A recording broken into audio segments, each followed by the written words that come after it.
समय की मार है कि लोग आज कैकेयी के नाम पर ही अपनी बेटियों का नाम नहीं रखना चाहते। पर रामायण की दृष्टि में कोई हमसे पूछे कि रामायण में सबसे बढ़िया पात्र किसका रहा माताओं में, तो माताओं में जो समर्पण कैकेयी ने किया वो किसी और मैया ने नहीं किया। हाँ, कैकेयी ने जो समर्पण राम के प्रति किया वो किसी ने भी नहीं किया। बालकाल में एक बार राम जी खेल रहे थे और खेल खेल में राम जी ने कैकेयी मैया की आंखों पे हाथ रख दिए। माता तो सब जानती, लेकिन मैया कैकेयी खेल करने लगी तो राम जी ने आवाज बदल करके कहा, बताओ मैं कौन हूं। अच्छा भरत आ गया। भरत, कैकेयी मैया तो पहचान गई थी। भरत आ गया। भरत झूठ बोल दिया। राम जी खिलखिला कर हंस पड़े, मैया तू हार गई है, हम भरत नहीं हम तो राम हैं।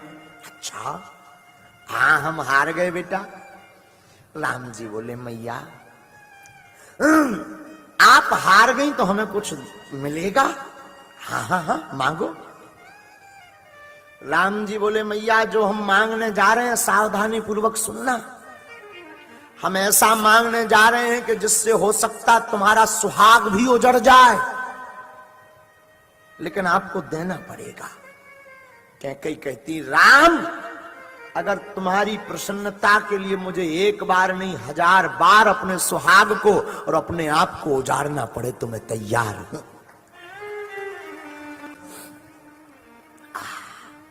कैकेयी कहती है कि एक बार नहीं 1000 बार मुझे अपने आप को बिगाड़ना पड़े। राम कहते हैं, मां जरा सावधानी पूर्वक सुनो। हम जो मांगने जा रहे हैं उसको मांगने के बाद हो सकता पूरा संसार तुम्हारे ऊपर थू थू करे, तुम्हारे नाम को कलंकित करे। ये ऐसा वर मांगने जा रहे हैं। कैकेयी कहती है, एक बार नहीं मैं जितनी बार जन्म लूं उतनी बार भी मुझे कलंक भोगना पड़े, पर मेरे राम अगर तुम प्रसन्न हो तो मैं उसमें भी तैयार हूं।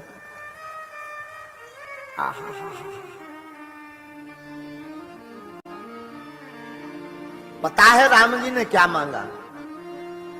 राम जी ने कहा, मां आप हमें वचन में देना चाहती तो एक ही बात दीजिए। आपके 2 वरदान उधार डले पिताजी से, तो जब मांगने की बारी आवे, जब पिताजी हमें राजा बनाने लगे, उसी वक्त आप पिताजी से भरत को गद्दी मांग लेना, हमें वनवास मांग लेना। कैकेयी कहती है, राम ऐसा अपराध मत करवा, हमें कोई दिक्कत नहीं है। तुम्हारी प्रसन्नता के लिए राम मैं कुछ भी करने को तैयार हूं, पर भरत को गद्दी में मंगा भी लूं, मुझे कोई दिक्कत नहीं, लेकिन तुम मुझसे दूर मत होना। पता है राम जी क्या बोले? मैया अगर तुम नहीं मांगोगी ना तो मेरे अवतार का जो कारण है ना वो पूर्ण नहीं होगा। हमने अयोध्या का भोग भोगने के लिए, राज भोगने के लिए अवतार नहीं लिया मैया। हमें तो वन में जाकर के ऋषि मुनियों के दर्शन करना है और रावण अत्याचारी का वध करना है। मां अगर तुम मुझसे प्रेम करती है तो मुझे आज वचन दे दे कि पिताजी से तू ये 2 वरदान ही मांगेगी। मेरी प्रसन्नता के लिए राम हाँ, मेरी प्रसन्नता के लिए मैया हाँ कह दे। कैकेयी मैया की आंखों में आंसू भरा है, लेकिन कैकेयी कहती है, राम इसमें भी तुम्हारी प्रसन्नता है, मुझे पता है। इस बात को सुनकर के मेरे महाराज, मेरे नाथ, मेरे प्राणनाथ, मेरे स्वामी अपने प्राण रख नहीं पाएंगे जीवन। इनको सुनकर के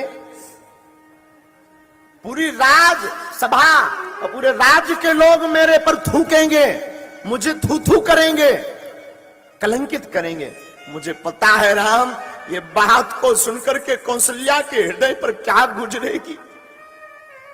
मुझे पता है राम जिस दिन मैं ये वरदान मांग लूंगी कि भरत को गद्दी, राम को वनवास, उस दिन से मेरा बेटा भरत मुझे मां कहना बंद कर देगा। राम मां कहना बंद कर देगा। और मुझे पता है राम उस दिन के बाद मैं किसी को अपना ये मुख दिखा नहीं पाऊं। उस दिन के बाद राम, मैं अपना चेहरा किसी को नहीं दिखा पाऊंगी, लेकिन तुम्हारी प्रसन्नता है राम। हे राघव, हे रघुनाथ, हे रघुवीर, हे रघुनंदन, हे अवधपति, हे राघव, हे राम, तुम्हारी अगर प्रसन्नता है तो मैं वचन देती हूं कि मैं भरत को गद्दी और राम को वनवास मांगूंगी। मां के आंसू राम जी अपने हाथ से पहुंचते। आप लोगों ने सुना यह है कि कैकेयी ने कुबुद्धि की, आपने पढ़ा यह है कि कैकेयी ने कुबुद्धि की। मेरी बुद्धि कहती है कैकेयी जैसी मां ही नहीं हुई। और साधो, कैकेयी निंदनीय नहीं है, रामचरितमानस की कैकेयी हमेशा वंदनीय है। कैकेयी निंदनीय नहीं है, कैकेयी की निंदा घोर पाप है, क्योंकि कैकेयी ही वो है जिसने राम को मर्यादा पुरुषोत्तम भगवान बनाया। कैकेयी ही वो है जिसने राम को राम बनाया, और कैकेयी ही वो है जिसने वन में राम को भेज करके रावण जैसे अत्याचारियों से ऋषि मुनियों को बचाया। न कैकेयी वरदान मांगती, न राम जी बन जाते, न रावण का वध होता, न ऋषि मुनियों को दर्शन होती। कैकेयी वंदनीय है।